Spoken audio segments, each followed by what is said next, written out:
Hi hello guys, welcome back to my YouTube channel. So friends, ಇವತ್ತಿನ video ತುಂಬಾ information ಆಗಿರುವಂಥ ಒಂದು ವಿಡಿಯೋನ ಸ್ಕಿಪ್ ಮಾಡ್ದಲೇ ಪೂರ್ತಿಯಾಗಿ ನೋಡಿ. ನೀವಾದ್ರೂ ಫಸ್ಟ್ ಟೈಮ್ ನನ್ನ ಚಾನಲ್ಗೆ ವಿಸಿಟ್ ಮಾಡಿದರೆ ಪ್ಲೀಸ್ ಚಾನಲ್ನ ಸಬ್ಸ್ಕ್ರೈಬ್ ಮಾಡ್ಕೊಳ್ಳಿ. ನಿಮ್ಮ ಮನೆಯ ಹೊಸ್ತಿಲು ನಿಮ್ಮ ಭಾಗ್ಯದ ದ್ವಾರ. ಇಂದು ಅದರ ನಿಜವಾದ ರಹಸ್ಯ ತಿಳಿದುಕೊಳ್ಳಿ. ಪ್ರತಿದಿನ ಬೆಳಿಗ್ಗೆ ಬೇಗ ಏಳುತ್ತೀರಿ, ಬಾಗಿಲನ್ನು ಸ್ವಚ್ಛಗೊಳಿಸುತ್ತೀರಿ, ಬಾಗಿಲಿಗೆ ಸಗಣಿ ನೀರು ಹಾಕಿ ರಂಗೋಲಿ ಹಾಕುತ್ತೀರಿ. ಅದಾದ ನಂತರ ನೀವು ಮಾಡುವ ಅತ್ಯಂತ ಮುಖ್ಯವಾದ ಕೆಲಸವೆಂದರೆ ಮನೆಯ ಹೊಸ್ತಿಲಿಗೆ ಅರಿಶಿನ ಕುಂಕುಮ ಇಡುವುದು. ಅಲ್ಲವೇ? ಅದನ್ನು ಎಂದಾದರೂ ಯೋಚಿಸಿದ್ದೀರಾ? ಹೊಸ್ತಿಲಿಗೆ ಅರಿಶಿನ ಏಕೆ ಹಚ್ಚುತ್ತೀರಿ? ಅದು ಕೇವಲ ಬಣ್ಣಕ್ಕಾಗಿ, ಅಥವಾ ಪಕ್ಕದ ಮನೆಯವರ ನೋಡಿ ಮೆಚ್ಚಿಕೊಳ್ಳಲಿ ಎಂದು, ಅಥವಾ ತಲೆಮಾರುಗಳಿಂದ ಬಂದಿರುವ ಅಭ್ಯಾಸವಾದ್ದರಿಂದ ಯಾಂತ್ರಿಕವಾಗಿ ಮಾಡುತ್ತಿದ್ದೀರಾ? ನಿಜ ಹೇಳಬೇಕೆಂದರೆ ಇತ್ತೀಚಿನ ದಿನಗಳಲ್ಲಿ 90% ಮಹಿಳೆಯರು ಹೊಸ್ತಿಲಿಗೆ ಅರಿಶಿನ ಹಚ್ಚುತ್ತಾರೆ. ಆದರೆ ಅದರಲ್ಲಿ ಅಡಗಿರುವ ನಿಜವಾದ ಶಕ್ತಿಯನ್ನು ಹೇಗೆ ಬಳಸಿಕೊಳ್ಳಬೇಕೆಂದು ತಿಳಿಯದೆ ಸಣ್ಣ ಪುಟ್ಟ ತಪ್ಪುಗಳನ್ನು ಮಾಡುತ್ತಿದ್ದಾರೆ. ಆ ತಪ್ಪುಗಳಿಂದಾಗಿ ಎಷ್ಟೇ ಪೂಜೆ ಮಾಡಿದರೂ ಮನೆಯಲ್ಲಿ ಶಾಂತಿ ಇರುವುದಿಲ್ಲ. ಗಂಡ ಹೆಂಡತಿ ನಡುವೆ ಜಗಳ, ಮಕ್ಕಳಲ್ಲಿ ಕಿರಿಕಿರಿ, ಕೈಯಲ್ಲಿ ಹಣ ನಿಲ್ಲದಿರುವುದು, ಇವೆಲ್ಲ ಏಕೆ ಆಗುತ್ತವೆ? ನಿಮ್ಮ ಮನೆಯ ಮುಖ್ಯ ದ್ವಾರ ಅಂದರೆ ನಿಮ್ಮ ಸಿಂಹದ್ವಾರದ ಹೊಸ್ತಿಲು ಅಳುತ್ತಿರುವುದರಿಂದ. ಹೌದು, ನೀವು ಕೇಳಿದ್ದು ನಿಜ. ಹೊಸ್ತಿಲು ಕೂಡ ಅಳುತ್ತದೆ, ಹಾಗೆ ಆಶೀರ್ವದಿಸುತ್ತದೆ. ಇಂದು ಈ ವಿಡಿಯೋದಲ್ಲಿ ಹೊಸ್ತಿಲಿಗೆ ಅರಿಶಿನ ಹಚ್ಚಿ ಕುಂಕುಮ ಇಡುವ ಪ್ರತಿಯೊಬ್ಬ ಮಹಿಳೆಯು ಖಂಡಿತವಾಗಿಯೂ ಮಾಡಬೇಕಾದ ಒಂದು ರಹಸ್ಯ ಕೆಲಸದಲ್ಲಿ ನಾನು ಹೇಳುತ್ತೇನೆ. ಕೇವಲ ಪೂಜೆಯಲ್ಲ, ಇದೊಂದು ವಿಜ್ಞಾನ. ನಮ್ಮ ಹಿರಿಯರು ನಮಗೆ ನೀಡಿದ ಒಂದು ಅದ್ಭುತವಾದ ವರ. ಕೊನೆಯವರೆಗೂ ವಿಡಿಯೋನ ನೋಡಿ. ಮಧ್ಯದಲ್ಲಿ ನಾನು ಹೇಳುವ ಒಂದು ಸಣ್ಣ ಕತೆ ನಿಮ್ಮ ಜೀವನವನ್ನು, ನಿಮ್ಮ ಮನೆಯನ್ನು ಸಂಪೂರ್ಣವಾಗಿ ಬದಲಾಯಿಸಬಹುದು. ಈ ವಿಡಿಯೋ ಮುಗಿಯೋ ಹೊತ್ತಿಗೆ ನಾಳೆ ಬೆಳಿಗ್ಗೆ ನೀವು ಹೊಸ್ತಿಲನ್ನು ಸ್ಪರ್ಶಿಸಿದಾಗ ನಿಮಗೆ ಆಗುವ ಅನುಭವ ವಿಭಿನ್ನವಾಗಿರುತ್ತದೆ. ಮೊದಲಿಗೆ, ನಮ್ಮ ಹೆಣ್ಣು ಮಕ್ಕಳ ಸೌಭಾಗ್ಯವನ್ನು ಕಾಪಾಡಿಕೊಳ್ಳಲು ಬಯಸುವ ಪ್ರತಿಯೊಬ್ಬರೂ ಈ ವಿಡಿಯೋನ ಪೂರ್ತಿಯಾಗಿ ನೋಡಿ. ಹೊಸ್ತಿಲು ಎಂದರೇನು? ಅದು ಕೇವಲ ಮರದಿಂದ ಮಾಡಿದ ಮರದ ತುಂಡು, ಇದು ಕಲ್ಲಿನಿಂದ ಕಟ್ಟಿದ ಮೆಟ್ಟಿಲು ಅಲ್ಲ. ಮನಶಾಸ್ತ್ರನಾಗಿ ನಾನು ಹೇಳುತ್ತಿದ್ದೇನೆ ಕೇಳಿ. ಹೊಸ್ತಿಲು ಜಗತ್ತು ಮತ್ತು ಕುಟುಂಬದ ನಡುವಿನ ಲಕ್ಷ್ಮಣ ರೇಖೆ. ಹೊರಗಿನ ಪ್ರಪಂಚ ಹೇಗಿರುತ್ತದೆ? ಸ್ಪರ್ಧೆಗಳು, ಹಸುವಿಗಾಗಿ ಹಾಡುಗಳು, ಮಾಲಿನ್ಯ, ನಕಾರಾತ್ಮಕ ಶಕ್ತಿ, ಇವೆಲ್ಲವೂ ಹೊರಗಿರುತ್ತದೆ. ನೀರು ಹೇಗಿರಬೇಕು? ಶಾಂತವಾಗಿ, ಪ್ರೀತಿಯಿಂದ, ದೇವಾಲಯದಂತೆ ಇರಬೇಕು.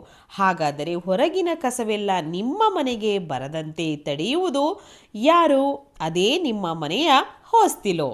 ಸೊ, ಒಬ್ಬ ವ್ಯಕ್ತಿ ಹೊರಗಿನಿಂದ ಮನೆಗೆ ಬಂದಾಗ ಅವರ ಕಾಲುಗಳ ಜೊತೆಗೆ ಅವರ ಮನಸ್ಸಿನ ಜೊತೆ ಅನೇಕ ರೀತಿಯ ಶಕ್ತಿಗಳು ಕೂಡ ಬರುತ್ತವೆ.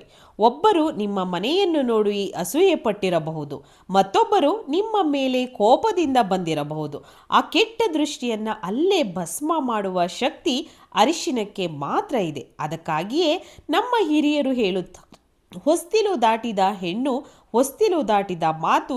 ಅಂದರೆ ಹೊಸ್ತಿಲಿಗೆ ಅಷ್ಟು ಪವಿತ್ರತೆ ಇದೆ. ಇತ್ತೀಚಿನ ದಿನಗಳಲ್ಲಿ ಏನಾಗುತ್ತಿದೆ ಅಂದರೆ, ನಾವು ಹೊಸ್ತಿಲಿನ ಮೇಲೆ ನಿಂತು ಮಾತನಾಡುತ್ತೇವೆ, ಹೊಸ್ತಿಲಿನ ಮೇಲೆ ಕುಳಿತುಕೊಂಡು ಹರಟೆ ಹೊಡೆಯುತ್ತಿದ್ದೇವೆ. ಏಕೆಂದರೆ ನೀವು ಕಾಲುಗಳಿಂದ ಹೊಸ್ತಿಲನ್ನು ತುಳಿದು ಒಳಗೆ ಹೋಗುತ್ತಿದ್ದೀರಿ. ಹೊಸ್ತಿಲಿಗೆ ಅರಿಶಿನ ಹಚ್ಚುತ್ತೀಯ ಸರಿ, ಆದರೆ ಆ ಅರಿಶಿನದ ಜೀವವಿದೆಯಾ? ಆ ಅರಿಶಿನವು ನಮಗೆ ರಕ್ಷಾ ಕವಚ ಆಗುತ್ತದೆಯೇ, ಅಥವಾ ಕೇವಲ ಬಣ್ಣವಾಗಿ ಉಳಿಯುತ್ತದೆಯೇ? ನೀವು ಹೊಸ್ತಿಲಿಗೆ ಅರಿಶಿನ ಹಚ್ಚುವಾಗ ನಿಮ್ಮ ಮನಸ್ಸಿನನ್ನು ಯೋಚಿಸುತ್ತೀರಾ ಎಂಬುದು ಬಹಳ ಮುಖ್ಯ. ಬಾಗಿಲಿಗೆ ಸೊಂಟ ನೋವಿದೆ ಎಂದು ಗೊಣಗುತ್ತಾ ಹಚ್ಚಿದರೆ ಈ ಹೊಸ್ತಿಲು ನಿಮ್ಮ ಮನೆಗೆ ದಾರಿದ್ರ್ಯವನ್ನು ಆಹ್ವಾನಿಸುತ್ತದೆ. ಅದೇ ಮನೆ ತಂಪಾಗಿರಬೇಕು, ನನ್ನ ಗಂಡ, ನನ್ನ ಮಕ್ಕಳು ಕ್ಷೇಮವಾಗಿ ಹಿಂತಿರುಗಬೇಕು ಎಂದು ಸಂಕಲ್ಪ ಮಾಡಿಕೊಳ್ಳುತ್ತಾರೆ. ಆ ಹೊಸ್ತಿಲು ನಿಮ್ಮ ಮನೆಗೆ ಶ್ರೀರಾಮ ರಕ್ಷೆಯಾಗುತ್ತದೆ. ಈ ವಿಷಯ ನಿಮಗೆ ಚೆನ್ನಾಗಿ ಅರ್ಥವಾಗಲು ನಾನು ನಿಮಗೆ ಒಂದು ಕಥೆಯನ್ನು ಹೇಳುತ್ತೇನೆ. ಶಾರದಾ ಅಚ್ಚು ನಿಮ್ಮಂತೆ ಅಥವಾ ನನ್ನಂತೆ ಒಬ್ಬ ಮಧ್ಯಮ ವರ್ಗದ ಗೃಹಿಣಿ. ಶಾರದಾಳಿಗೆ ಮದುವೆಯಾಗಿ ವರ್ಷ. ಇಬ್ಬರು ಮಕ್ಕಳು. ಗಂಡ ಬಂದು ಒಂದು ಖಾಸಗಿ ಕಂಪನಿಯಲ್ಲಿ ಕೆಲಸ. ಎಲ್ಲ ಚೆನ್ನಾಗಿರುತ್ತೆ, ಆದರೆ ಮನೆಯಲ್ಲಿ ಯಾವಾಗಲೂ ಏನೋ ತೀರದ ಗೊಂದಲ. ಗಂಡ ಸಂಜೆ ಮನೆಗೆ ಬಂದ ತಕ್ಷಣ ಕಿರಿಕಿರಿ ಪಡುತ್ತಿದ್ದ. ಮಕ್ಕಳು ಅನಾವಶ್ಯಕವಾಗಿ ಜಗಳ ಮಾಡುತ್ತಿದ್ದರು. ಎಷ್ಟು ಸಂಪಾದಿಸಿದ ಹಣ ನೀರಿನಂತೆ ಖರ್ಚಾಗುತ್ತಿತ್ತು. ಆಸ್ಪತ್ರೆಯ ಖರ್ಚುಗಳು ವಿಪರೀತ. ನಾನು ಪ್ರತಿನಿತ್ಯ ಪೂಜೆ ಮಾಡುತ್ತಿದ್ದೇನೆ, ಏಕೆ ನಮ್ಮ ಮನೆ ನರಕವಾಗುತ್ತಿದೆ ಎಂದು ಅಳುತ್ತಿದ್ದಳು. ಒಂದು ದಿನ ಮನೆಗೆ ಅವರ ತಾಯಿ ಕಾಂತವ್ವ ಬಂದರು. ಬಹಳ ಕಾಲದ ಹಳೆಯ ಮನುಷ್ಯರು. ಇವರ ಕಣ್ಣುಗಳಲ್ಲಿ ತೇಜಸ್ಸು. ಮನೆಗೆ ಬಂದ ತಕ್ಷಣ ಗಮನಿಸಿದ ಮೊದಲ ವಿಷಯ ಶಾರದಾ ಮನೆಯ ಹೊಸ್ತಿಲಿಗೆ ಅರಿಶಿನ ಕುಂಕುಮ ಮತ್ತು ಅದರ ಕಳೆಗುಂದಿತ್ತು. ರಂಗೋಲಿ ಯಾವುದೋ ಆತುರದಲ್ಲಿ ಹಾಕದಂತಿತ್ತು. ಮರುದಿನ ಬೆಳಿಗ್ಗೆ ಶಾರದ ಹೊಸ್ತಿಲಿಗೆ ಅರಿಶಿನ ಹಚ್ಚುತ್ತಿರುವಾಗ ಕಾಂತವ ಗಮನಿಸಿದರು. ಒಂದು ಕೈಯಲ್ಲಿ ಫೋನು ಮಾತನಾಡುತ್ತಾ ಮತ್ತೊಂದು ಕೈಯಲ್ಲಿ ಬೇಗ ಬೇಗ ಅರಿಶಿನ ನೀರು ಚುಮುಕಿಸಿ ಒಣಗುವ ಮೊದಲೇ ಅದರ ಮೇಲೆ ಕಾಲಿಟ್ಟು ಒಳಗೆ ಹೋದಳು. ಅದನ್ನು ನೋಡಿ ಜೋರಾಗಿ ಕರೆದಳು, ಶಾರದಾ ಶಾರದಾ. ಬೆಚ್ಚಿ ಬಿದ್ದಳು. ನೋಡಿದಳು, ಏನು ಆ ಕೆಲಸ ನೀನು ಹಚ್ಚಿದ್ದು ಅರಿಶಿಣ ಎಂದು ಕಾಂತವ ಹೇಳಿದರು. ಶಾರದಾಳಿಗೆ ಅರ್ಥವಾಗಲಿಲ್ಲ. ಏನಾಯ್ತಮ್ಮ, ಪ್ರತಿದಿನ ಹಚ್ಚುತ್ತಿದ್ದೇನೆ ಅಲ್ವಾ ಎಂದಳು. ಹೇಳಿದ ಮಾತುಗಳು ಶಾರದಾಳ ಜೀವನವಷ್ಟೇ ಅಲ್ಲ, ಈ ವಿಡಿಯೋ ನೋಡುತ್ತಿರುವ ನಿಮ್ಮ ಜೀವನವನ್ನು ಬದಲಾಯಿಸುತ್ತೆ. ಹುಚ್ಚಿ, ಹೊಸ್ತಿಲು ಎಂದರೆ ಲಕ್ಷ್ಮೀದೇವಿಯ ಪೀಠ. ನೀನು ಫೋನಿನಲ್ಲಿ ಅನಗತ್ಯ ಮಾತುಗಳನ್ನು ಆಡುತ್ತಾ ಬೇಸರದಿಂದ ಅರಿಶಿನ ಕುಂಕುಮವನ್ನು ಹಚ್ಚಿದರೆ ಆ ಲಕ್ಷ್ಮೀದೇವಿ ಅಲ್ಲಿ ಹೇಗೆ ಕುಳಿತುಕೊಳ್ಳುತ್ತಾಳೆ? ಅದು ಅಲ್ಲದೆ ಅರಿಶಿನ ಹಚ್ಚಿದ ತಕ್ಷಣ ಅದರ ಮೇಲೆ ಕಾಲಿಟ್ಟು ತುಳಿಯುತ್ತಿದೆಯಾ? ನಿನ್ನ ಮನೆಗೆ ಕಾವಲು ಕಾಯುವ ತಾಯಿಯಲ್ಲಿ ನೀನು ಕಾಲಿನಿಂದ ಒದ್ದಂತೆ ಅಲ್ಲವೇ? ಅದು ಅದಕ್ಕಾಗಿಯೇ ನಿನ್ನ ಮನೆಯಲ್ಲಿ ಲಕ್ಷ್ಮಿ ನೆಲೆಸುವುದಿಲ್ಲ. ಅದಕ್ಕಾಗಿ ನಿಮ್ಮ ಮನೆಯಲ್ಲಿ ಶಾಂತಿ ಇಲ್ಲ ಶಾರದಾ. ಶಾರದಾಳ ಕಣ್ಣುಗಳಲ್ಲಿ ನೀರು ತುಂಬಿದವು. ಹಾಗಾದರೆ ಏನು ಮಾಡಬೇಕು ಅಮ್ಮ ಎಂದು ಕೇಳಿದಾಗ ಕಾಂತವ್ವ ಶಾರದಾಳಿಗೆ ಒಂದು ರಹಸ್ಯ ಪರಿಹಾರವನ್ನು ಹೇಳಿದಳು. ಅಂದಿನಿಂದ ಶಾರದಾ ಆ ಪದ್ಧತಿಯನ್ನು ಪಾಲಿಸಲು ಪ್ರಾರಂಭಿಸಿದಳು. ಇದನ್ನು ನಂಬಿ ಸರಿಯಾಗಿ 21 ದಿನಗಳಲ್ಲಿ ಶಾರದಾ ಈ ಮನೆಯಲ್ಲಿ ಬದಲಾವಣೆಯು ಶುರುವಾಯಿತು. ಗಂಡನ ಕಿರಿಕಿರಿ ಕಡಿಮೆಯಾಯಿತು. ಅನಗತ್ಯ ಖರ್ಚುಗಳು ನಿಂತು ಹೋದವು. ಮನೆಗೆ ಬಂದ ತಕ್ಷಣ ತಿಳಿಯದ ಶಾಂತಿ. ಅಸಲಿಗೆ ಕಾಂತವ್ವ ಹೇಳಿದ ರಹಸ್ಯವೇನು? ಅದು ಮಾಡಿದ ಆ ಕೆಲಸವೇನು? ಈಗ ನಾನು ನಿಮಗೆ ಅದನ್ನೇ ಹೇಳಲು ಹೊರಟಿದ್ದೇನೆ. ಈ ರಹಸ್ಯ ತಿಳಿದುಕೊಳ್ಳುವ ಮೊದಲು ನಮ್ಮ ಪುರಾಣಗಳಲ್ಲಿರುವಂತಹ ಒಂದು ಅದ್ಭುತ ಕಥೆಯನ್ನು ನೆನಪಿಸಿಕೊಳ್ಳಬೇಕು. ಅದು ಸಾಕ್ಷಾತ್ ಶ್ರೀ ಮಹಾಲಕ್ಷ್ಮಿ ಮತ್ತು ಆಕೆಯ ಅಕ್ಕನಾದ ಜ್ಯೇಷ್ಠಾದೇವಿಗೆ ಸಂಬಂಧಿಸಿದ ಕತೆ. ಪುರಾಣಗಳ ಪ್ರಕಾರ ಸಮುದ್ರ ಮಂಥನದಲ್ಲಿ ಲಕ್ಷ್ಮೀದೇವಿಯು ಮೊದಲು ಜ್ಯೇಷ್ಠಾದೇವಿಯು ಶುಚಿತ್ವ ಎಂದರೆ ಇಷ್ಟ ಇರುವುದಿಲ್ಲ. ಗಲಾಟೆಗಳು ಧೂಳು ಕೊಳಕು ಎಲ್ಲಿರುತ್ತವೆಯೋ ಅಲ್ಲಿ ಆಕೆಯ ನಿವಾಸ. ಆಕೆ ಪ್ರವೇಶಿಸಿದರೆ ಆ ಮನೆಯಲ್ಲಿ ಐಶ್ವರ್ಯ ಹೋಗುತ್ತದೆ, ದಾರಿದ್ರ್ಯ ಬರುತ್ತದೆ. ಅದಾದ ನಂತರ ಲಕ್ಷ್ಮೀದೇವಿ ಹುಟ್ಟಿದಳು. ಆಕೆಗೆ ಪರಿಶುದ್ಧತೆ, ಅರಿಶಿನ ಕುಂಕುಮ ಸುಗಂಧ ಪರಿಮಳ ಎಂದರೆ ಇಷ್ಟ. ಒಂದು ಬಾರಿ ಜ್ಯೇಷ್ಠಾದೇವಿ ಮತ್ತು ಲಕ್ಷ್ಮೀದೇವಿ ಇಬ್ಬರು ಭೂಲೋಕ ಸಂಚಾರ ಮಾಡುತ್ತಾ ಒಂದು ಗ್ರಾಮಕ್ಕೆ ಬಂದರಂತೆ. ಯಾವ ಮನೆಗೆ ಹೋಗಬೇಕು ಎಂದು ಚರ್ಚಿಸುತ್ತಿದ್ದರು. ಆವಾಗ ಲಕ್ಷ್ಮೀದೇವಿ ಒಂದು ಮಾತು ಹೇಳಿದಳು. ಅಕ್ಕ, ಯಾವ ಮನೆಯ ಹೊಸ್ತಿಲು ಅರಿಶಿನ ಕುಂಕುಮಗಳಿಂದ ಕಂಗೊಳಿಸುತ್ತಿರುತ್ತದೆಯೋ, ಯಾವ ಮನೆಯ ಹೊಸ್ತಿಲ ಬಳಿ ಸ್ತ್ರೀಯರು ಭಕ್ತಿಯಿಂದ ದೀಪ ಹಚ್ಚುತ್ತಾರೋ ಆ ಹೊಸ್ತಿಲು ನನಗೆ ಲಕ್ಷ್ಮಣ ರೇಖೆ. ಅದು ನನಗೆ ಸ್ವಾಗತ ದ್ವಾರ. ನಾನು ಅಲ್ಲೇ ಇರುತ್ತೇನೆ. ಆದರೆ ಯಾವ ಮನೆಯ ಹೊಸ್ತಿಲು ಮಂಕಾಗಿ ಧೂಳು ಹಿಡಿದು ಅರಿಶಿನವಿಲ್ಲದೆ ಇರುತ್ತದೆಯೋ ಆ ಹೊಸ್ತಿಲು ನನಗೆ ಅಗ್ನಿಗೆ ಸಮಾನ. ನಾನು ಅಲ್ಲಿಗೆ ಹೋಗಲಾರೆ, ನೀನು ಅಲ್ಲಿರು ಎಂದು ಹೇಳಿದಳು. ನೋಡಿದ್ದೀರಾ, ನಾವು ಹೊಸ್ತಿಲಿಗೆ ಅರಿಶಿನ ಹಚ್ಚುವುದು ಎಂದರೆ ಪರೋಕ್ಷವಾಗಿ ಜ್ಯೇಷ್ಠದೇವಿಗೆ ಎಂದರೆ ಅಮ್ಮ ನೀನು ಒಳಗೆ ಬರಬೇಡ, ಇದು ಲಕ್ಷ್ಮೀದೇವಿ ಇರುವ ಸ್ಥಳ ಎಂದು ಬೋರ್ಡ್ ಹಾಕಿದಂತೆ. ಆದರೆ ಇಲ್ಲಿ ಅನೇಕ ಸ್ತ್ರೀಯರು ಮಾಡುವ ತಪ್ಪು ಏನೆಂದರೆ ಹೊಸ್ತಿಲಿಗೆ ಅರಿಶಿನ ಹಚ್ಚುತ್ತಾರೆ. ಬೊಟ್ಟು ಇಡುವಾಗ ಕುಂಕುಮದ ಬದಲು ಬೊಟ್ಟುಗಳನ್ನು ಬಳಸುತ್ತಾರೆ ಅಥವಾ ರಾಸಾಯನಿಕಗಳನ್ನು ಬೆರೆಸಿದ ಪೇಂಟ್ ಹಚ್ಚುತ್ತಾರೆ. ನಮ್ಮ ಲಕ್ಷ್ಮೀದೇವಿ ಆಕರ್ಷಿತಳಾಗುವುದು ಪ್ಲಾಸ್ಟಿಕ್ಗಳಿಂದ ಅಲ್ಲ, ಶುದ್ಧ ಅರಿಶಿಣದಿಂದ. ಸಹಜವಾದ ನೀವು ಪೈಂಟ್ ಹಚ್ಚಿ ಕೈ ತೊಳೆದುಕೊಂಡರೆ ಅಲ್ಲಿ ದೇವತೆ ಹೇಗೆ ನೆಲೆಸಿರುತ್ತಾಳೆ? ಹೊಸ್ತಿಲು ಬೆನ್ನೆಲುಬಿನಂತೆ. ನಮ್ಮ ದೇಹದಲ್ಲಿ ಬೆನ್ನುಮೂಳೆ ಎಷ್ಟು ಮುಖ್ಯವೋ ಮನೆಯ ಹೊಸ್ತಿಲು ಅಷ್ಟೇ ಮುಖ್ಯ. ವಾಸ್ತು ಪ್ರಕಾರವೂ ಸಹ ಮುಖ್ಯ ದ್ವಾರದಿಂದಲೇ ಪ್ರಾಣಶಕ್ತಿ ಅಂದರೆ ಪಾಸಿಟಿವ್ ಎನರ್ಜಿ ಒಳಗೆ ಬರುತ್ತದೆ. ಅರಿಶಿನವು ಒಂದು ಅದ್ಭುತವಾದ ಆಂಟಿಬಯೋಟಿಕ್ ಕ್ರಿಮಿನಾಶಕವಾಗಿದೆ. ಹೊಸ್ತಿಲಿಗೆ ಅರಿಶಿಣವನ್ನು ಹಚ್ಚಿದಾಗ ಕಣ್ಣಿಗೆ ಕಾಣದ ಸೂಕ್ಷ್ಮ ಜೀವಿಗಳು ಮನೆಗೆ ಪ್ರವೇಶಿಸಲು ಸಾಧ್ಯವಿಲ್ಲ. ಅದೇ ರೀತಿ ಕಣ್ಣಿಗೆ ಕಾಣದ ನಕಾರಾತ್ಮಕ ಶಕ್ತಿಯೂ ಸಹ ನಿಲ್ಲುತ್ತದೆ. ಈಗ ಮುಖ್ಯ ವಿಷಯಕ್ಕೆ ಬರೋಣ. ಹೊಸ್ತಿಲಿಗೆ ಅರಿಶಿನ ಕುಂಕುಮವನ್ನು ಇಡುವ ಪ್ರತಿಯೊಬ್ಬ ಮಹಿಳೆಯು ತಪ್ಪದೇ ಮಾಡಬೇಕಾದ ಕೆಲಸ ಯಾವುದು? ನಾನು ಹೇಳುವ ಈ ವಿಧಾನವನ್ನು ನಾಳೆಯಿಂದ ಅನುಸರಿಸಿ. ಫಲಿತಾಂಶವನ್ನು ನೀವೇ ನೋಡುತ್ತೀರಿ.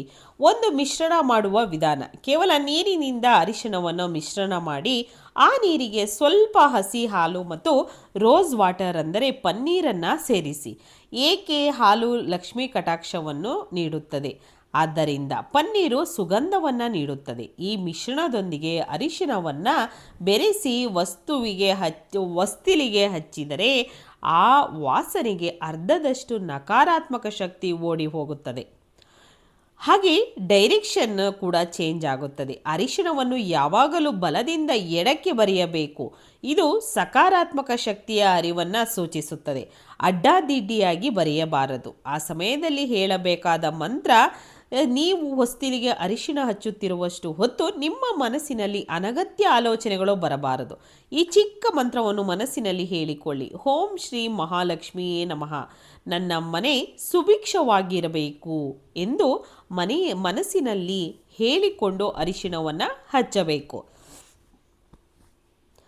ಕುಲದೇವತೆಯಾದ ಮಹಾಲಕ್ಷ್ಮಿ ಹೊಸ್ತಿಲನ್ನು ಸ್ಪರ್ಶಿಸಿದಾಗ ನೀವು ದೇವರನ್ನು ಸ್ಪರ್ಶಿಸುತ್ತಿದ್ದೀರಿ ಎಂದು ಭಾವಿಸಬೇಕು.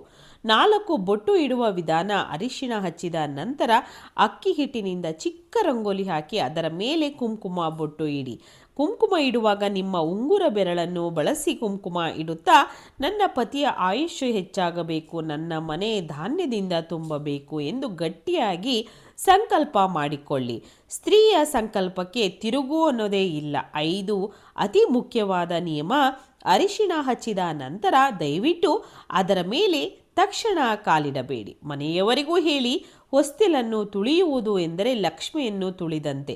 ಹೊಸ್ತಿಲನ್ನು ದಾಟಬೇಕು ಹೊರತು ತುಳಿಯಬಾರದು. ಪ್ರತಿ ಶುಕ್ರವಾರ ಹೊಸ್ತಿಲಿನ 2 ಬದಿಗಳಲ್ಲಿ 2 ಹೂವುಗಳನ್ನು ಇಡಿ. ಸಾಧ್ಯವಾದರೆ ಸಂಜೆ ಹೊಸ್ತಿಲಿನ ಒಳಭಾಗದಲ್ಲಿ 2 ಮಣ್ಣಿನ ದೀಪಗಳನ್ನು ಹಚ್ಚಿ. ಇದನ್ನು ಹೊಸ್ತಿಲು ಲಕ್ಷ್ಮೀ ಪೂಜೆ ಎಂದು ಕರೆಯುತ್ತಾರೆ. ಇದನ್ನು ಮಾಡಿದ ಯಾವುದೇ ಮನೆಯಾಗಲಿ ಆರ್ಥಿಕ ಸಮಸ್ಯೆಗಳು ಹೆಚ್ಚು ಕಾಲ ಇರುವುದಿಲ್ಲ. ಇನ್ನು ಕೆಲವು ಸಣ್ಣ ಪುಟ್ಟ ತಪ್ಪುಗಳಿವೆ. ಅವುಗಳನ್ನು ನಾವು ತಿಳಿಯದೇ ಮಾಡುತ್ತೇವೆ. ಅವುಗಳನ್ನು ತಕ್ಷಣ ನಿಲ್ಲಿಸಿ. ಪೂಜಾ ಕೋಣೆಯಲ್ಲಿ ಉಳಿದಿರುವ ಹಳೆಯ ಅರಿಶಿಣ ಕುಂಕುಮವನ್ನು ಅವಧಿ ಮೀರಿದರೆ ಹೊಸ್ತಿಲಿಗೆ ಹಚ್ಚಬೇಡಿ. ಬಳಸುವ ಅರಿಶಿಣ ಶುದ್ಧವಾಗಿ ಹೊಸದಾಗಿರಬೇಕು ಹೊರತು ಹಾಗೆ ಪೊರಕೆಯನ್ನು ತಾಗಿಸಬಾರದು. ಗುಡಿಸುವಾಗ ಪೊರಕೆಯನ್ನು ಬಾಗಿಲಿಗೆ ಗಟ್ಟಿಯಾಗಿ ತಾಗಿಸಬೇಡಿ. ಪೊರಕೆ ಲಕ್ಷ್ಮಿಯ ಸ್ವರೂಪವಾಗಿದ್ದರೂ ಧೂಳು ತುಂಬಿದ ಪೊರಕೆಯನ್ನು ಬಾಗಿಲಿಗೆ ತಾಗಿಸುವುದು ಒಳ್ಳೆಯದಲ್ಲ. ಕಣ್ಣೀರು ಹಾಕಿಕೊಂಡು ದುಃಖದಿಂದ ಎಂದಿಗೂ ಬಾಗಿಲನ್ನು ಸ್ವಚ್ಛಗೊಳಿಸಬೇಡಿ. ಸ್ತ್ರೀಯರು ಕಣ್ಣೀರು ಹಾಕುತ್ತಾ ಬಾಗಿಲಿನ ಮೇಲೆ ಆ ಕಣ್ಣೀರು ಬಿದ್ದರೆ ಆ ವಂಶಕ್ಕೆ ಒಳ್ಳೆಯದಲ್ಲ. ಕಷ್ಟಗಳಿದ್ದರೂ ಆ 1 ನಿಮಿಷ ಮನಸ್ಸನ್ನು ಗಟ್ಟಿ ಮಾಡಿಕೊಂಡು ನಗುತ್ತಾ ಅಮ್ಮನವರನ್ನು ಸ್ವಾಗತಿಸಿ. ನೆನಪಿಡಿ, ಮನೆಯನ್ನು ಇಟ್ಟಿಗೆಗಳಿಂದ ಕಟ್ಟಿರಬಹುದು. ಕುಟುಂಬವು ಸ್ತ್ರೀಯ ಮನಸ್ಸಿನಿಂದ ಮತ್ತು ಅವಳ ಆಚರಿಸುವ ಧರ್ಮದಿಂದ ನಿಲ್ಲುತ್ತದೆ. ನಿಮ್ಮ ಮನೆಯ ಬಾಗಿಲು ನಿಮ್ಮ ಕುಟುಂಬದ ಗೌರವದ ಪ್ರತೀಕವಾಗಿದೆ. ಅದು ಎಷ್ಟು ಸುಂದರವಾಗಿದೆಯೋ ನಿಮ್ಮ ಮುಖದಲ್ಲಿ ಅಷ್ಟೇ ಸೌಂದರ್ಯವಿರುತ್ತದೆ. ನೀವು ಗಮನಿಸಿ, ಯಾವ ಮನೆಯಲ್ಲಿ ಹೊಸ್ತಿಲು ಅರಿಶಿಣ ಕುಂಕುಮಗಳಿಂದ ಹೊಳೆಯುತ್ತಿರುತ್ತದೆಯೋ ಆ ಮನೆಗೆ ಕಾಲಿಟ್ಟ ತಕ್ಷಣ ಮನಸ್ಸಿಗೆ ಆಹ್ಲಾದಕರ ಅನಿಸುತ್ತದೆ. ಅದೇ ನಿಮ್ಮ ಯಶಸ್ಸು. ನಾಳೆಯಿಂದ ಅರಿಶಿಣ ಹಚ್ಚುವಾಗ ಒಂದು ಕೆಲಸದಂತೆ ಅಲ್ಲದೆ ಅದೊಂದು ಯೋಗದಂತೆ ಮತ್ತು ಒಂದು ವರದಂತೆ ಭಾವಿಸಿ. ನಿಮ್ಮ ಮನೆಯ ಹೊಸ್ತಿಲು ನಿಮಗೆ ಗುಡಿಯಾಗುತ್ತದೆ. ವೀಕ್ಷಕರೇ, ಇವತ್ತಿನ ಈ ಎಲ್ಲ ಮಾಹಿತಿ ನಿಮಗೆ ಇಷ್ಟ ಆಗಿದೆ ಅಂತ ನಾನು ಭಾವಿಸ್ತೀನಿ. ಇಷ್ಟ ಆಗಿದ್ರೆ ಚಾನಲ್ನ ಸಬ್ಸ್ಕ್ರೈಬ್ ಮಾಡ್ಕೊಳ್ಳಿ, ಲೈಕ್ ಮಾಡಿ, ಹೆಚ್ಚೆಚ್ಚು ಶೇರ್ ಮಾಡಿ. ಧನ್ಯವಾದಗಳು.